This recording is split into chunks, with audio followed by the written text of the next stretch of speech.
ത്രിയേക ദൈവത്തിൻ്റെ അതിപരിശുദ്ധ നാമം വാഴ്ത്തപ്പെടുമാറാകട്ടെ. കർത്താവിൽ പ്രിയ വിശ്വാസികളുടെ സമൂഹമേ, കുഞ്ഞുങ്ങളെ, നിങ്ങളെ ഏവരെയും കർത്താവായ യേശു ക്രിസ്തുവിൻ്റെ നാമത്തിൽ പ്രഭാതവചനത്തിലേക്ക് വളരെ വിനീതമായി സ്വാഗതം ചെയ്യുന്നു. ഇന്നത്തെ പ്രത്യേകത എന്ന് പറയുന്നത് പെന്തക്കോസ്തിക്ക് ശേഷം 20-ാമത്തെ ദിവസമാണ്. ഈ വർഷത്തിലെ 164-ാമത്തെ ദിവസമാണ് ജനുവരി 1 മുതൽ നമ്മൾ നോക്കുമ്പോൾ. ഇന്നത്തെ ചിന്താവിഷയം എന്ന് പറയുന്നത് ദാമ്പത്യ ജീവിതം എങ്ങനെ നയിക്കണം. 535-ാമത്തെ എപ്പിസോഡ് ഇന്ന് പബ്ലിഷ് ചെയ്യുന്നതിന് വേണ്ടി ദൈവത്തിൽ ശരണപ്പെടുന്നു. ദാമ്പത്യ ജീവിതം നയിക്കുന്നതിന് വേണ്ടിയിട്ട് ആദ്യം നവദമ്പതികൾ ദൈവത്തിൽ ശരണപ്പെടണം.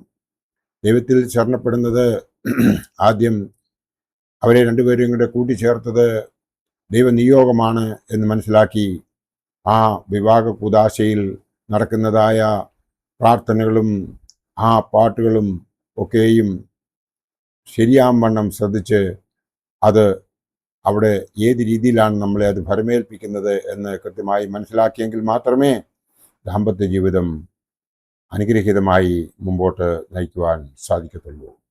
അത് സാധിക്കാതെ വരുന്നതിൻ്റെതായ കാരണങ്ങൾ പലതുണ്ട്. അതെന്താണ് എന്ന് നമുക്ക് ഒന്ന് നോക്കാം.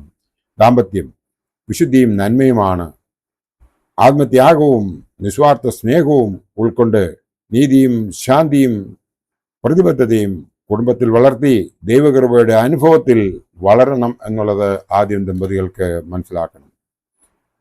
പരസ്പര വിശ്വാസം, സ്നേഹം, ആദരവ്, കരുണ, നീതി, സാമൂഹ്യ പ്രതിബദ്ധത എന്നിവ അഭ്യസിപ്പിക്കേണ്ട പാഠശാല ഭവനമാണ് എന്ന് ദമ്പതികൾ മനസ്സിലാക്കേണ്ടതുണ്ട്. ഭൂമിയിൽ പണിതുയർത്തുന്ന പറുദീസയാകണം കുടുംബം. ഉത്തമ ദാമ്പത്യ ബന്ധങ്ങൾ ദൈവീക കുടുംബങ്ങളെ സൃഷ്ടിക്കും. എന്നാൽ ഇന്ന് ദാമ്പത്യത്തിന്റെ വിശുദ്ധിയും ദൃഢതയും തകരുകയാണ്. ആജീവനാന്തം സുസ്ഥിരമാകേണ്ട ദാമ്പത്യം പ്രാരംഭത്തിൽ തന്നെ വേർപിരിയുന്ന കാഴ്ച അത്യന്തം സങ്കടകരമാണ്.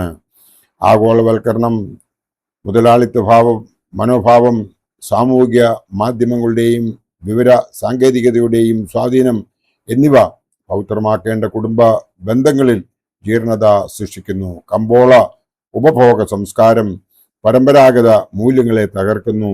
പാശ്ചാത്യ സംസ്കാരത്തിന്റെ അധിനിവേശം കുടുംബ അന്തരീക്ഷത്തെ കീഴ്പ്പെടുത്തി അസമത്വവും അഹന്തയും വിവിധ തര ആക്രമണങ്ങളും കുടുംബത്തിനുള്ളിൽ ശക്തിപ്പെടുന്നു. നീതിബോധവും വിശുദ്ധ ജീവിതവും സഹോദര്യ പ്രീതിയും സാമൂഹിക പ്രതിബദ്ധതയും കുടുംബത്തിനുള്ളിൽ അന്യമായി. വിദേശ പണത്തിന്റെ ആധിക്യവും പ്രവാസകാലവും ആഡംബര ജീവിതവും സാങ്കേതികതയിൽ കേന്ദ്രീകൃതമായ സംവേദനകത്വവും ദാമ്പത്യ ബന്ധങ്ങളെ യാന്ത്രികമാക്കി തീർത്തിരിക്കുന്നു. കൗമാരപ്രായത്തിൽ തന്നെ കുടുംബാന്തരീക്ഷത്തിൽ നിന്നും മാതാപിതാക്കളിൽ നിന്നും പരമ്പരാഗത മത സാമൂഹിക ബന്ധങ്ങളിൽ നിന്നും അകന്നുള്ള ഹോസ്റ്റൽ ജീവിതവും അന്യ സംസ്ഥാനങ്ങളിലേക്കുള്ള വിദ്യാഭ്യാസ കുടിയേറ്റവും പുതുതലമുറയിൽ പെരുമാറ്റ വൈകൃതങ്ങൾ വ്യാപകമാക്കി. അമിത ജോലിഭാരം, മാനസിക സംഘർഷം, മദ്യമയക്കുമരുന്നുകളുടെ ഉപയോഗം, ഇന്റർനെറ്റ് വഴിയുള്ള വിവിധ വിനോദ സാങ്കേതികതയുടെ അമിത സ്വാധീനം എന്നിവയും ദാമ്പത്യ സ്വപ്നങ്ങളെ അസ്ഥിരമാക്കുന്നു. കുടുംബ ബന്ധങ്ങളിലെ ദാമ്പത്യ ശൈഥില്യങ്ങൾക്ക് ഏകപരിഹാരം വിവാഹമോചനം മാത്രമെന്ന സ്ഥിതി വിശേഷം ശക്തിപ്പെടുകയാണ്. 1984 കുടുംബ കോടതി ആക്ട് കേരളത്തിൽ പ്രാബല്യമാകുന്നത് 1992 ജൂൺ 6 പ്രാരംഭത്തിൽ 3 കുടുംബ കോടതികൾ മാത്രമുണ്ടായിരുന്ന കേരളത്തിൽ ഇപ്പോൾ കുടുംബ കോടതികൾ വർദ്ധിക്കുകയാണ്. വിവാഹവും കുടുംബ കാര്യങ്ങളുമായി ബന്ധപ്പെട്ട തർക്കങ്ങളിൽ ഒത്തുതീർപ്പ് പ്രോത്സാഹിപ്പിക്കുവാനും വേഗത്തിൽ തർക്കങ്ങൾ തീർക്കുവാനും വേണ്ടിയാണ് കുടുംബ കോടതികൾ സ്ഥാപിതമായത്. കുടുംബപരവും ദാമ്പത്യപരവുമായ തർക്കങ്ങൾക്ക് ഫലപ്രദവും രമ്യവുമായ തീർപ്പാണ് ലക്ഷ്യം. വിവാഹമെന്ന സംവിധാനത്തെ സംരക്ഷിക്കുകയും കുട്ടികളുടെ ക്ഷേമം അഭിവൃദ്ധിപ്പെടുത്തുകയും തർക്കങ്ങൾ ഫലപ്രദമായി ഉപദേശം വഴി പരിഹരിക്കുകയും ചെയ്യുവാൻ കുടുംബ കോടതിയിൽ കഴിയും. ദാമ്പത്യ ബന്ധത്തിലെ ശിഥിലീകരണവും വ്യവഹാരവും രമ്യതയിലും അനുരഞ്ജനത്തിലും എത്തുക എന്ന പ്രഥമ ദൗത്യം കുടുംബ കോടതികൾക്ക് നഷ്ടമാകുന്നുവെന്ന് ആകുന്നുവെന്ന് സ്ഥിതി വിവരങ്ങൾ തെളിയിക്കുന്നു. കുടുംബ കോടതികളിൽ ഫയൽ ചെയ്യുന്ന കേസുകളിൽ 95% വിവാഹമോചനത്തിനുള്ള സാധ്യതകളാണ് അന്വേഷിക്കുന്നത്. ദമ്പതികളുടെ വ്യക്തിത്വ പ്രശ്നങ്ങൾ, സാമ്പത്തിക പ്രതിസന്ധികൾ, മദ്യാസക്തി, അമിത ഇന്റർനെറ്റ് ഉപയോഗം, അവിഹിത ബന്ധം, മത്സര ബുദ്ധി, സംശയ രോഗം, ലൈംഗിക പ്രശ്നങ്ങൾ, മാനസിക വൈകല്യങ്ങൾ, ആത്മഹത്യാ പ്രവണത, മാതാപിതാക്കളുടെ അനിയന്ത്രിതമായ ഇടപെടലുകൾ, ആഭരണഭ്രമം എന്നിവ വിവാഹമോചനത്തിനുള്ള കാരണങ്ങളായി ഫയൽ ചെയ്ത കേസുകളിൽ ചുരുളഴിയുന്നതായിട്ട് നമുക്ക് മനസ്സിലാക്കുവാൻ സാധിക്കും. സ്കൂൾ വിദ്യാഭ്യാസത്തിലെ അമിത നിയന്ത്രണങ്ങളും ന്യൂ ജനറേഷനിലെ ആൺ പെൺ ബന്ധത്തിന്റെ പുതു സമീപനങ്ങളും ഉന്നത സ്ഥാപനങ്ങളും വിവാഹ ജീവിതത്തിന്റെ ആഴവും അർത്ഥവും വിസ്തൃതമാക്കുന്നു. കുടുംബ കോടതിയിൽ എത്തുന്ന ദമ്പതി തർക്കങ്ങളിൽ കൗൺസിലുകളിലും വിചാരണയും കഴിഞ്ഞ് വർഷങ്ങൾക്ക് ശേഷം വിധി വരുമ്പോൾ ആയുസ്സും ആരോഗ്യവും ധനവും ശാന്തിയും നഷ്ടപ്പെടുന്നത് കേസിന്റെ ബാക്കി പത്രം. ദാമ്പത്യ പ്രശ്നങ്ങൾ ഉണ്ടായാൽ ഏറ്റവും അടുത്തത് കുടുംബ കോടതി എന്ന സമീപനം വർദ്ധിച്ചതോടെ വിവാഹമോചനമാണ് ദാമ്പത്യ പ്രശ്നങ്ങൾക്കുള്ള ഏക ബദൽ മാർഗമെന്ന സ്ഥിതി ശക്തമായി.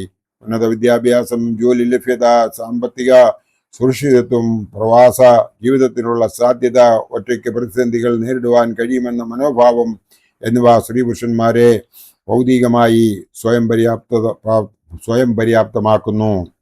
കുടുംബത്തിന്റെ ഉള്ളിലുണ്ടാകുന്ന നിരന്തരമായ സ്ത്രീ പീഡനങ്ങളെ ചെറുക്കുവാനും നിയമപരമായി നേരിടുവാനുള്ള സ്ത്രീകളുടെ ബോധ്യവും വർദ്ധിച്ചു വരുന്ന നിയമ സാക്ഷരതയും ദാമ്പത്യ വ്യവഹാരങ്ങൾക്ക് വേഗത വർദ്ധിപ്പിക്കുന്നതായി നമുക്ക് ഏവർക്കും അറിയാം.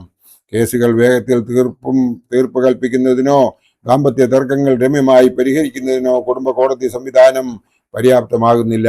കുടുംബ ബന്ധങ്ങളെ ശക്തീകരിക്കേണ്ട കുടുംബ കോടതികൾ ദാമ്പത്യ ശിഥിലീകരണത്തിന്റെ അതിവേഗത സൃഷ്ടിക്കുകയാണ്. വിവാഹമോചനം ആവശ്യപ്പെടുകയും കൗൺസിലിംഗ് ഒത്തുതീർപ്പിന് വിധേയപ്പെടാത്തതുമായ തലമുറ കേരളത്തിലെ കുടുംബ കോടതിയിൽ വർദ്ധിക്കുന്നു. ദാമ്പത്യ വ്യവഹാരങ്ങൾ ആരംഭിച്ചാൽ അനുബന്ധ കേസുകളും കക്ഷികളെ വേട്ടയാടും. കുട്ടികളും സ്ത്രീകളുമാണ് ഇതിൽ കൂടുതൽ ഇരകളാകുന്നത്. കേരളത്തിൽ ദാമ്പത്യ തകർച്ച ക്രമാതീതമായി വർദ്ധിക്കുന്നതായി കുടുംബ കോടതിയിൽ നിന്നും ലഭ്യമായ കണക്കുകൾ സ്ഥിരീകരിക്കുന്നു. കുടുംബ തർക്കങ്ങൾ പ്രാരംഭത്തിൽ തന്നെ പരിഹരിക്കപ്പെടുവാനുള്ള ഫലപ്രദ മാർഗങ്ങൾ ആവിഷ്കരിക്കണം. ദാമ്പത്യ തർക്കങ്ങൾ മൂർധന്യതയിൽ എത്തിയ ശേഷമാണ് പലപ്പോഴും അവർ കോടതിയെ സമീപിക്കുന്നത്. അതിനാൽ ഒത്തുതീർപ്പുകളും പരിഹാര മാർഗങ്ങളും അതിവിദൂരമാകുന്നു. അഭിഭാഷകരുടെ നിയന്ത്രിതമായ ഇടപെടലും ഫലപ്രദമല്ലാത്ത കൗൺസിലിങ്ങും കുടുംബബന്ധം ദൃഢീകരിക്കുവാനോ രമ്യമാക്കുവാനോ കഴിയുന്നില്ല. വിവാഹമോചനം വർദ്ധിപ്പിക്കുന്ന കേരളത്തിലെ കുടുംബ കോടതിയിൽ നിന്നും ദമ്പതികളെ രക്ഷിക്കുവാനുള്ള ബദൽ സംവിധാനങ്ങൾ ഫലപ്രദമായി ആവിഷ്കരിക്കണം. ദാമ്പത്യ പ്രശ്നങ്ങളെല്ലാം കുടുംബ കോടതിയിലേക്ക് സംക്രമിച്ചാൽ വളരുന്ന തലമുറയുടെ ദാമ്പത്യ സങ്കല്പം ആശങ്ക നിറഞ്ഞതായിരിക്കും. വിവാഹ ജീവിതത്തിലേക്ക് പ്രവേശിക്കുന്ന ദമ്പതികൾ യഥാർത്ഥത്തിൽ വ്രത ജീവിതത്തിലേക്ക് പ്രവേശിക്കുകയാണ് എന്ന് വലിയമാർ ബസേലിയോസ് പറഞ്ഞിരിക്കുന്നത് ഇപ്പോൾ വിവാഹിതരാകുന്ന ദമ്പതികൾ മനസ്സിലാക്കേണ്ടതുണ്ട്. സംയമനമില്ലാത്തവർക്കുള്ളതല്ല വിവാഹ ജീവിതം. ശരിയായ ആത്മസംയമനം കൊണ്ടേ ക്രിസ്തീയ വിവാഹ ജീവിതത്തെ യഥാർത്ഥത്തിൽ ഫലഭൂഷ്ടമാക്കുവാൻ സാധിക്കുകയുള്ളതെന്ന് പൗലോസ് മാർ ഗ്രിഗോറിയോസ് തിരുമേനി പറഞ്ഞിരിക്കുന്നത് നാം ഒന്ന് മനസ്സിലാക്കേണ്ടതുണ്ട്. നാം ഓരോരുത്തരും ഇന്ന് മനസ്സിലാക്കേണ്ടത് ദാമ്പത്യ ജീവിതം എങ്ങനെ നയിക്കണം എന്നുള്ളത് ഇന്നത്തെ പുതിയ തലമുറയ്ക്ക് അറിയാൻ മേലാത്ത ലോകത്താണ് അവർ ജീവിക്കുന്നത്. അതിൻ്റെ കാരണങ്ങളാണ് ഞാനിവിടെ പറഞ്ഞത്.